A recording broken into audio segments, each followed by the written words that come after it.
বিএনপির 31 দফা নামক একটি দফা আছে, 31 দফা, যে দফা নিয়ে আমার মনে হয় তিনি পিএইচডি করছেন, এত বেশি নলেজ রাখেন যদি তার কথার মাধ্যমে ওইভাবে শুধুই করেন।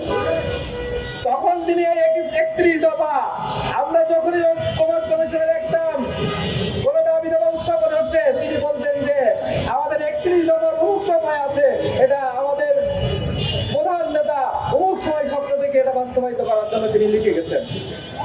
আমরা এটা দেখতাম। কিন্তু দুঃখজনক বিষয়, আজকে সেই 31 দফার প্রথম দফাই আজকে বাস্তবায়িত হচ্ছে না। মাহাদি আমিন ভাই এখনো আর কোনো লেকচার দিচ্ছেন না। সেই 31 দফার বয়ান আমরা এখন আর কেউ শুনছি না। কোথায় গেল সেই বয়ান আমরা এখন আর শুনছি না। সম্মানিত ভাইরা, আমরা ইতিমধ্যে লক্ষ্য করেছি বিএনপি যে তন্ত্র কায়েম করতে চায়, গতদিন বিসিবিতে আমরা সেই তন্ত্রের একটা চিত্র লক্ষ্য করলাম।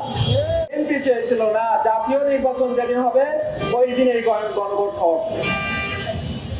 কেন চেয়েছিল আজকে সে বিষয়ে স্পষ্ট হয়ে যাচ্ছে।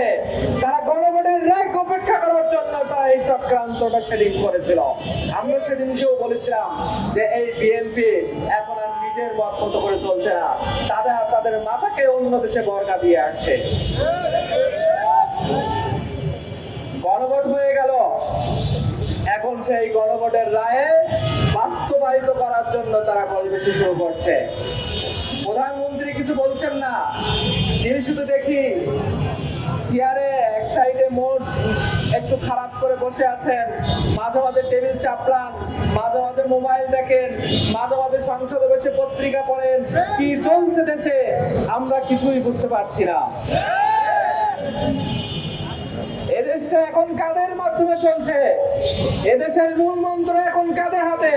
এই জাতি আজকে পরিষ্কার করতে চায়, এই জাতি আজকে পরিষ্কার ভাবে জানতে চায় যে কারা এদেশ পরিচালিত করছে। এদেশ কি জনাব তারেক রহমান মাননীয় প্রধানমন্ত্রীর মাধ্যমে পরিচালিত হচ্ছে, নাকি অন্য কোন দেশের কোন ষড়যন্ত্রের মাধ্যমে এদেশ পরিচালিত হচ্ছে? এদেশের মানুষ জানতে চায়।